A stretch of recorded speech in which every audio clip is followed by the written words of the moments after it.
এক নাম্বার হচ্ছে, আল্লাহ বলেন মোমেন ব্যক্তিদের এক নাম্বার বন্ধু হচ্ছে আল্লাহ। এক নাম্বার বন্ধুকে ওয়ালিয়ুকুমুল্লাহ, আমি হচ্ছে আল্লাহ মোমেনদের এক নাম্বারে বন্ধু।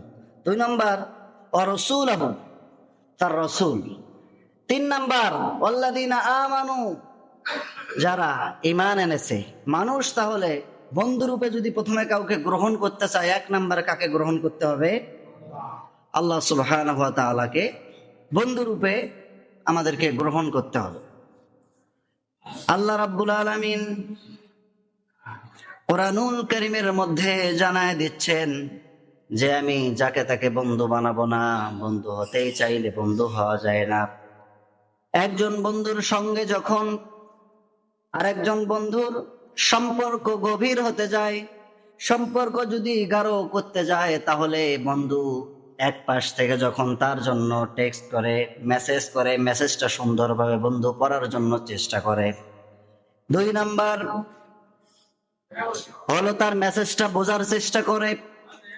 তিন নাম্বার হলো বন্ধু যেই বিষয়ে সতর্ক করতে চেয়েছেন, যেই বিষয়ে জানাতে চেয়েছেন, সেই বিষয়টা বন্ধু পুঙ্খানুপুঙ্খানুভাবে পালন করার চেষ্টা করে। এই হচ্ছে তিনটি স্টেপ।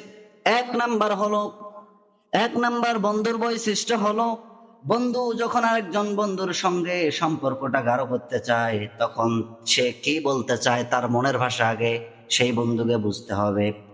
আল্লাহ রাব্বুল আলামিনকে যদি কোনো ব্যক্তি বন্ধু হিসেবে গ্রহণ করতে চায়, আল্লাহ তাআলা এমনি এমনি বন্ধু কাউকে বানাবেন না। প্রথমে বন্ধু বানাবার জন্য আল্লাহ তাআলা রিসালা দিয়েছেন, চিঠি দিয়েছেন। সেই চিঠির নাম হচ্ছে কোরআনুল কারীম, ঠিক কিনা? কোরআন দিলেন, চিঠি দিলেন আমাদেরকে যে বন্ধুত্ব করতে চাও, এই চিঠিটা পড়ো।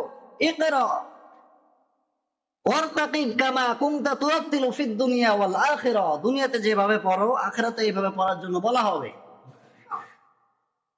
আল্লাহ তাআলা এক নম্বরে সম্পর্ক গাঢ় করার জন্য আল্লাহ তাআলা কি দিলেন? চিঠি দিলেন। কি দিলেন? সেই চিঠির নাম কি? কোরআন। তাহলে আল্লাহর সঙ্গে বন্ধুত্ব করতে গেলে চারটা জিনিস লাগবে। কয়টা জিনিস বলেন? চারটা। ভালো করে শুনবেন। এক নাম্বার, তার চিঠিটা পড়ার মতো অ্যাবিলিটি, যোগ্যতা আপনাকে তৈরি করতে হবে। বন্ধু চিঠি দিলে আপনি যদি না বোঝেন, তাহলে কি সম্পর্ক গাঢ় হবে নাকি হালকা হবে?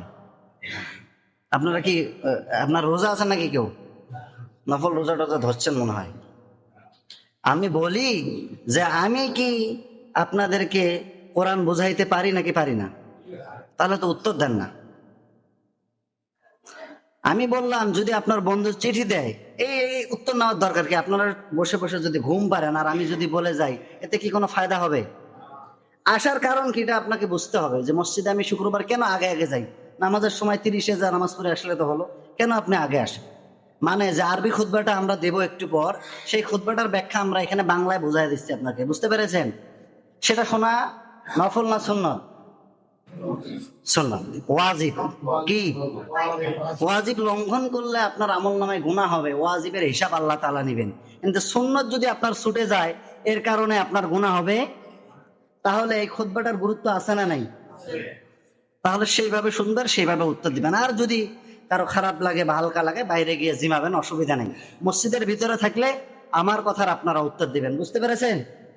বুঝছেন কিনা? আমি বুঝাই কোরআন, আপনারা ভালোভাবে শোনেন না, আপনারা ভালোভাবে চেষ্টা করেন না, তাহলে তো লাভ নেই। তাহলে বন্ধু হওয়ার জন্য যে বিষয়টা প্রথমে লাগবে তা হলো চিঠি পড়ার মতো যোগ্যতা অর্জন করা লাগবে। দুই নাম্বার, চিঠিতে কি বলেছেন সেটা আপনাকে বুঝতে হবে। তিন নাম্বার, ওই অনুযায়ী আমল করতে হবে। চার নাম্বার, শুধু নিজে আমল করে বসে থাকলে হবে না। কু আনফুসাকুম ওয়া আহলিকুম নারা, আপনার পরিবার পরিজন, আপনার সমাজ, আপনার রাষ্ট্র, এগুলোকে বাঁচানোর জন্য দাওয়াত সমাজে দিতে হবে। এই চারটা বৈশিষ্ট্য লাগবে। কয়টা বৈশিষ্ট্য?